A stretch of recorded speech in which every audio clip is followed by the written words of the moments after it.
Italian fig cookies filling. Here we go. You take a food processor or anything that grinds, and you take 1 pound of figs, so all if it's 14 ounces. Be sure you take the figs, you take the stems off, and grind them real well. 1 cup of pecans. You can chop them fine if you like. I like mine crunchy. And here's candied fruit mix. This is 1/2 pint of candied fruit mix. This is a pint. You can buy this at any Italian specialty shop in New Orleans or Metairie, or you can find it in any supermarket all year round. Here's your raisins, any kind of raisins, about 8 ounces of raisins. And here are dates. Now dates, these happen to be pitted already and already grinded, but the ones I had to grind them. So if you can get them like this is fine. This is a navel orange, and I always take the stem off, open it up, and get the seeds out, and you grind the whole orange, rind and all. And this is the results. Here's your filling for your fig cake mix, and it's delicious. I love it. And you can make it a couple of days before, and that way it's not so hard when you start to make your cookies. Mama always put extra cherries, and many people like to put, this is orange marmalade. A lot of people substitute that for the fresh orange. And some people put almonds. So be creative in your filling and do your own thing. But this is the basic way that you start. These are the basic things that the old Italian people use. So make it and enjoy it. It's delicious. I love this, believe me. Could I have a little snatch? Okay, we're finished with this. Let's go on with the dough.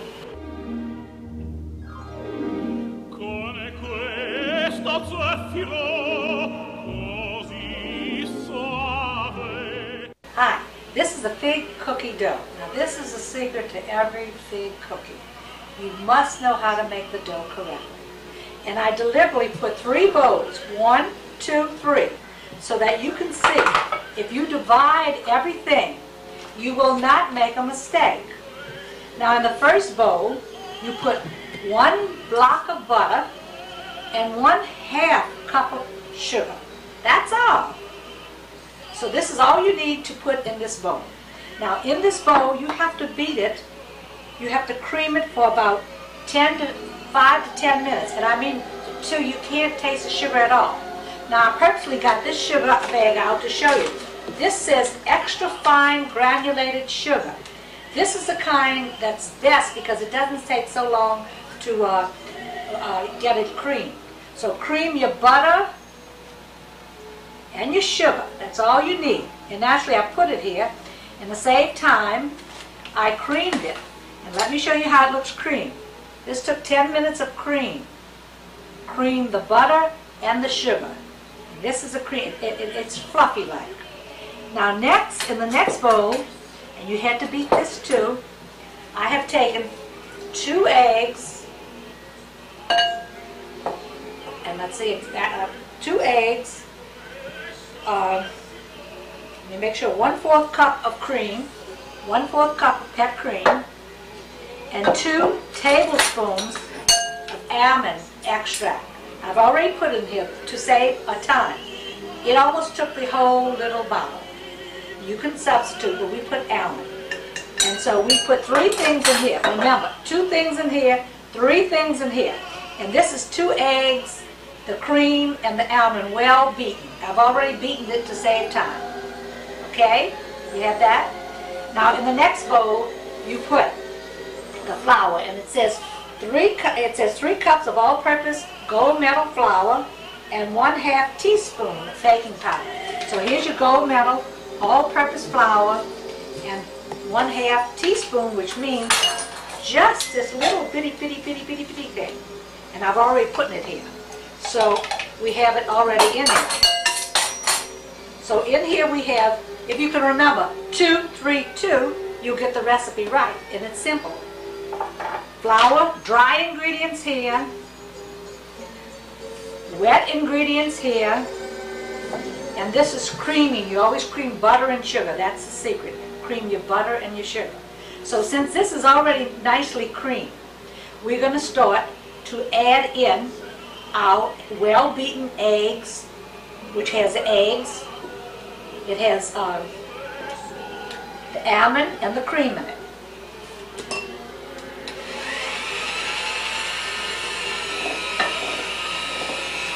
And we're going to beat this for about 5 minutes to make sure it's well blended.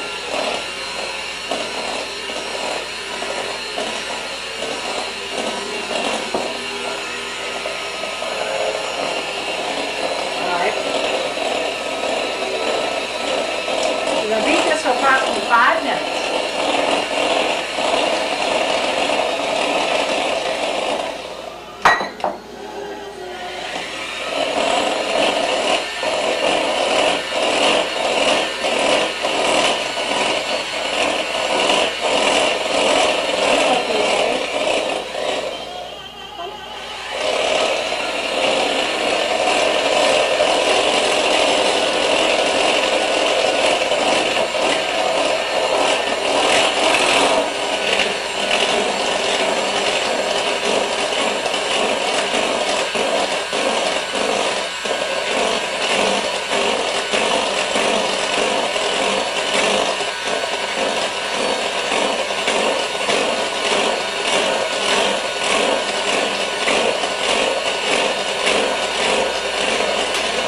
Added flour to save time and been beating it in. Naturally, remember, we have the sugar and the butter. We creamed it to death, 5 to 10 minutes. Then we added the well-beaten eggs, almond, and cream. We beat it first, and then we added it in here. Okay? And then you blended it real good for 5 more minutes. Now, we're mixing the flour and the baking powder. We mix it with very good, and then gradually we're adding it into the bowl. So, here I go again. I'll add some flour and start to beat again until it forms a ball. And when that happens, then we're going to let it rest and we're going to cover it. Now I don't think we can mix it anymore. So what we have to do now is turn this off and take it off the machine and make a ball. And as you see, it's a nice consistency. It looks like a putty consistency. So that's how it's supposed to be. And we want it like this. Take it off here, and make a nice ball and let it rest for 5 minutes. That way it gives all the ingredients time to blend with each other. And that'll be just fine. And then we'll be ready to roll out and make our fig cookies. And then I'll get the board and we'll start with the filling. Now we've done the hardest part, but if you can remember the 2-3-2 method, you cannot make a mistake. It's very simple. Here's your flour. Here's your dough. Look a nice ball it made. It's perfect. I'm going to show you this way. Can you see that better? That's my camera woman. Can you see that better? Okay. Made a lovely ball. That's the way it should be. So we're going to let it rest for 5 minutes. Okay? Now get this cleaned up and start with the rest of the stuff. I'm going to wrap it. See, I can either cover it like this, or I can roll it in a towel. Usually, a lot of people cover with a towel, and roll in a towel, like this for 5 minutes to let it rest. Okay? And here's your dough. It's going to be wonderful. You're going to love it. It's going to be the best big cookies you ever made. They're not going to be hard. They're going to be nice and crispy. Okay, let's get the table cleaned up, then we'll start to roll. Okay, I cut a small amount of dough, and I'm rolling it. Then I'm going to take, with the rolling pin, it was about the size of the rolling pin, and I'm going to open it up. There's no flour on the board, by the way.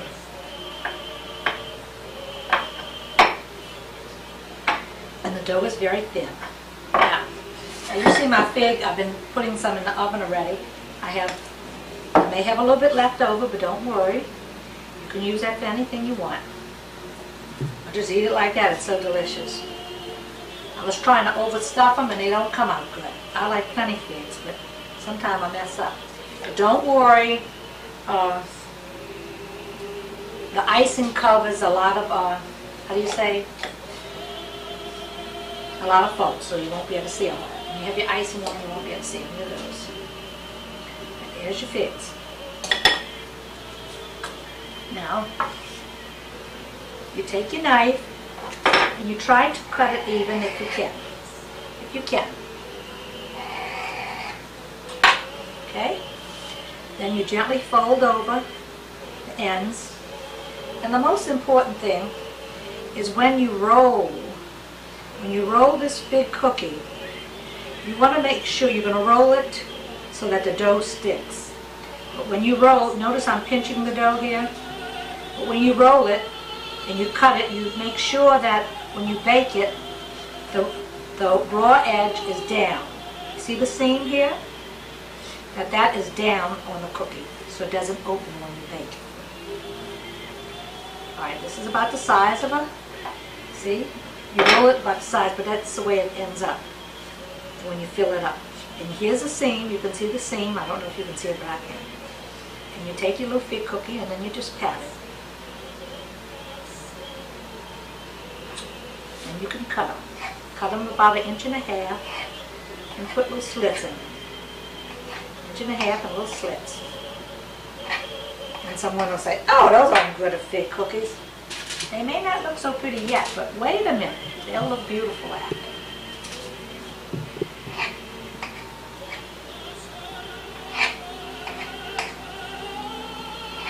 And those little bitty ends, we cook them because they're delicious.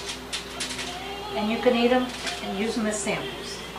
So never throw those little raw ends away. Out. We'll see if they're cooked. You open them up, see if the dough's cooked. And I think they're cooked. Now we're going to make the icing. This is usually the icing they use. It's a very simple icing. It's 1.5 cups of powdered sugar. Here's your powdered sugar. See how easy? And 1/2 cup of cream, fat milk. Just pour it in, and then we're going to blend it wet. This may make a little noise. Oh, I forgot the food coloring. We'll be doing 2 colors, and we're going to sprinkle beads over. Got really good icing on the cookie sheet. You're supposed to let the cookies cool before you release them out.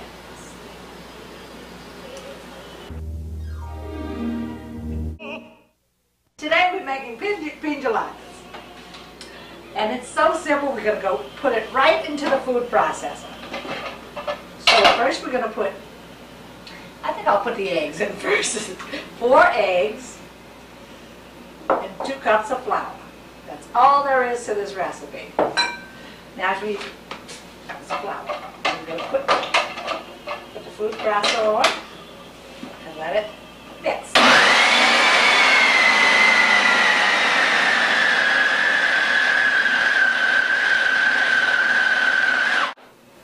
Made the perfect ball. So you take it out, it's in a nice ball. See how I get it out? Now sometimes, when it makes a nice ball, if your eggs are extra large, sometimes you need a drop of flour. So if that happens, and it's a little sticky, you can add a little more. Put a little flour in your hands.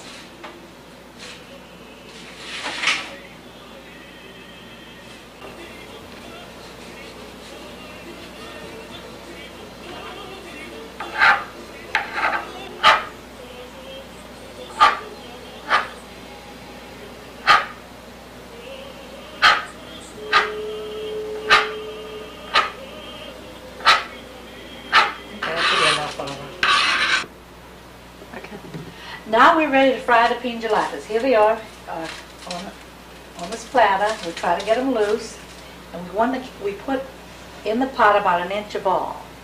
You can put more oil if you like, but I think when you're starting to do pinjaladas, it's very important that you just work with a little bit of oil so you don't get overwhelmed with pouring grease from one pot to the other. This is the old-fashioned way. This is the way Mama used to do it. But if you have a deep fryer, that's even better. So use, whatever you have.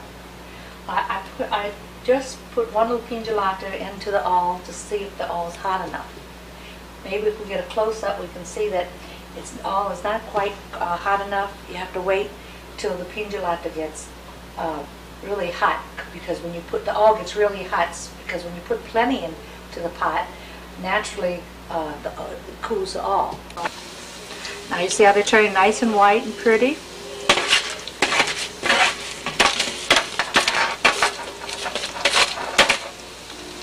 They're starting to fry up. They turn white and they float to the top. Now as they do that, they start to brown on one side. So we can just give it a little stir, make sure they all separate.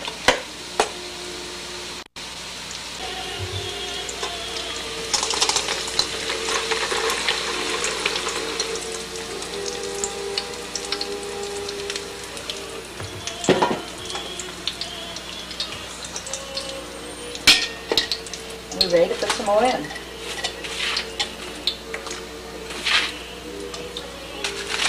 Always protecting your eyes. And make sure there's no children around you, because it's dangerous.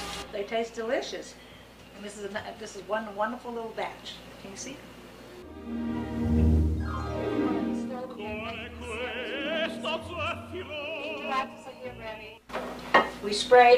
We use 1 cup of syrup and 1 cup of sugar to make the haystacks, okay? Now the syrup and the sugar has to get to 300 degrees, to the hard crack stage. The hard crack. And when it gets 300 degrees, then we put in the pin gelatas and we make the haystacks.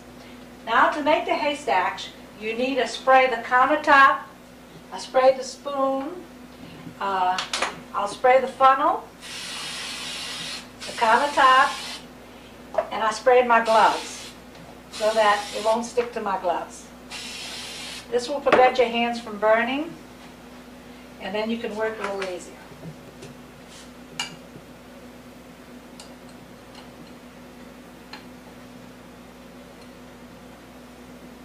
You start till it gets to that hard crack stage, which is 300 degrees.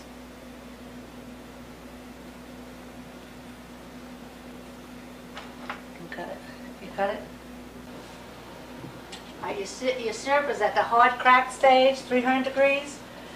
Can you see the pot? The hard crack. So now I'm going to put my pin gelatas in right away.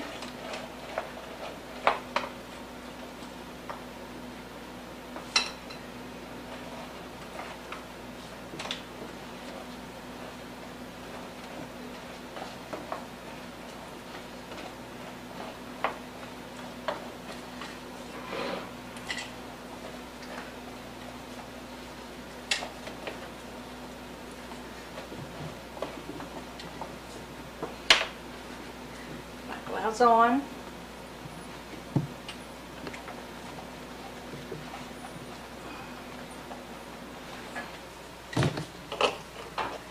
Pour the pin gelatas and, well, I'll pour them on top of the counter.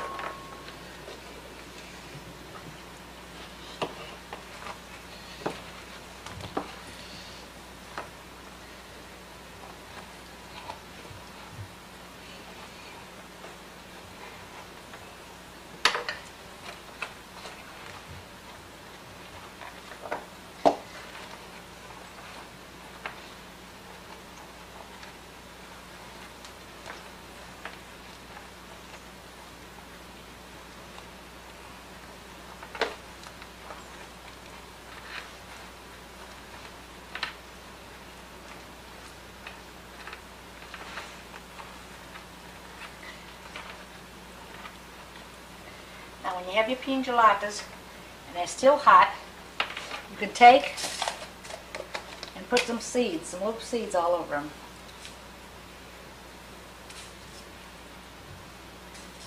All your bowls of them. You gotta work fast, because if not, Pina gelatas will stick.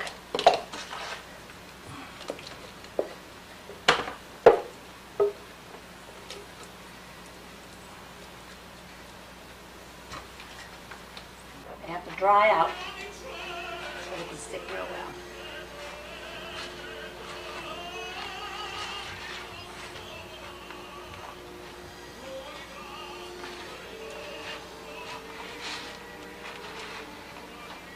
I'm going to let those set. Try to make this one a little taller, because you can make them taller.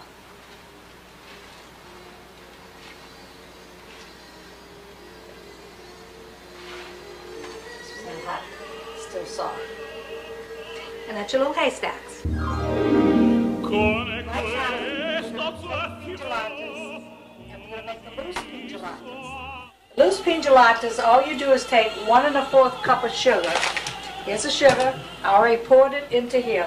1 1/4 cup of sugar, if you can see that. Can you see that? And then I'm going to put a drop of water. Just a little bit of water. Get it started. And it has to go to the hard crack stage, which is 350 degrees. All right, we're now at the hard crack stage. So I'm going to pour in a little food coloring. Hope I didn't put too much. Stir that up.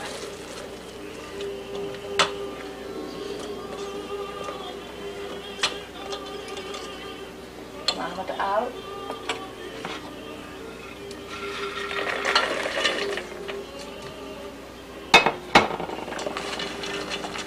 Stir them up. I'm gonna throw them out on this cookie sheet.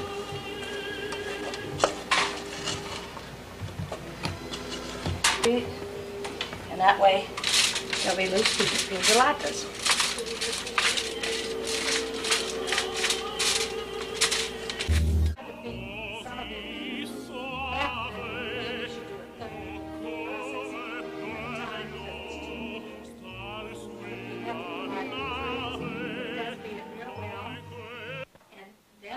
Together, see if you need any more milk. Now, right now it looks like it's a good consistency. It's making a ball, so I think we don't need any more milk. But if it falls apart, that means you need more milk. So, for right now, I think it's a nice ball, so I'm going to let it rest. And after we're going to come back and do the sesame cookies on them. Here's my ball.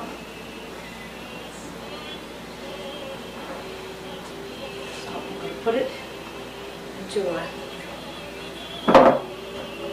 towel and let it rest for 10 minutes. And we'll come back and we'll roll the seeds on it. The sesame seeds, okay? So here we have the sesame seed cookies ready to be rolled. We're now rolling the sesame seed cookies out. Notice I'm putting the seeds on a board. I buy the seeds by the pound at an Italian specialty store.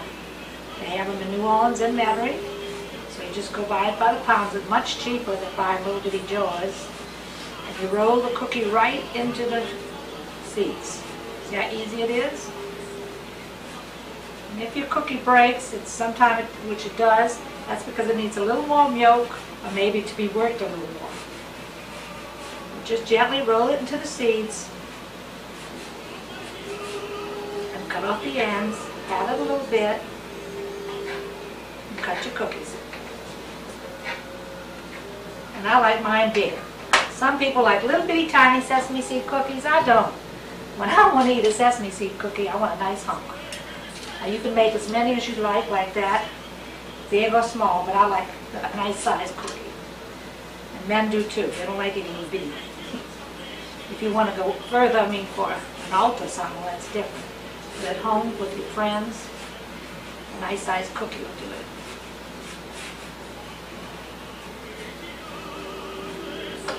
Pat it down a little bit. 1.5 inches long. Wow, here's your cookies. into the oven, 350 degrees, for approximately 20 minutes or until brown. Okay? And enjoy. This batch makes about almost 100 cookies. Always taste to make sure they're cooked, because sometimes they need the oven off and just let them dry out a little bit. But these are perfect. Now to store them, I'm going to put a little piece of Scott towel to make sure that any moisture will absorb in the Scott towel. Put 2 dollies, and I'm going to place them in a can. And you can store these for months. And you can give them as gifts, eat them for snacks, just any little special thing you like. Usually what I do with sesame seed cookies, well, I make them when we have a ballet, but sometimes I just have them on hand. And when friends come over for coffee, I have a group of high school friends that come over for coffee, well, I surprise them with Italian cookies, because they do love sesame cookies. So that's a little treat I give to them. And these will be stored, they won't last too long because I'll be eating them all. But anyway, I like to keep the seeds. The seeds are wonderful. But as you can see, store them in a nice big can. They'll last a long time.